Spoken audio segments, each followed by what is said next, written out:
ప్రస్తుతం super star Rajinikanth నటించిన కూలీ మూవీ హవా నడుస్తోంది. ఈ మూవీ ఈ నెల 14న ప్రపంచవ్యాప్తంగా రిలీజ్కు సిద్ధమైంది. లోకేష్ కనగరాజ్ దర్శకత్వంలో ఈ మూవీ భారీ అంచనాలతో తెరకెక్కింది. ఇటీవల రిలీజైన ట్రైలర్కు మంచి రెస్పాన్స్ వస్తోంది.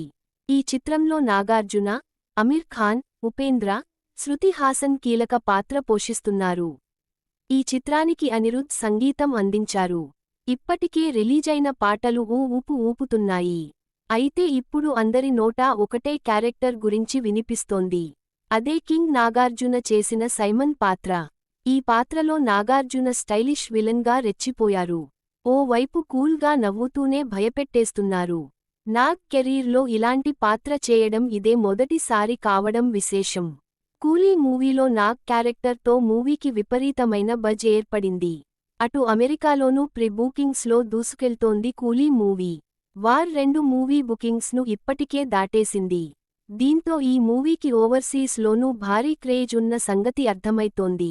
ఇక కింగ్ నాగార్జున ఈ మూవీలో డిఫరెంట్ గెటప్లో విలన్గా అదగొట్టినట్లు తెలుస్తోంది. ఇటీవల జూన్లో విడుదలైన కుబేర చిత్రంలో తొలిసారిగా నాగ్ నెగెటివ్ షేడ్స్ ఉన్న పాత్రలో నటించి మెప్పించారు. అయితే మూవీ చివర్లో ఆయన తన తప్పు గ్రహించి మారిపోతాడు.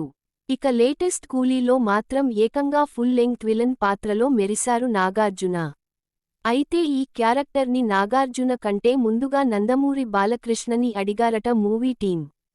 కానీ బాలకృష్ణ అందుకు ససేమీరా ఒప్పుకోలేదని సమాచారం. ముఖ్యమైన పాజిటివ్ రోల్ అయితే చేస్తాను కానీ ఇతర హీరోల సినిమాల్లో నెగిటివ్ రోల్ చేసే ప్రసక్తే లేదు అని ముఖం మీదనే చెప్పేశాడట.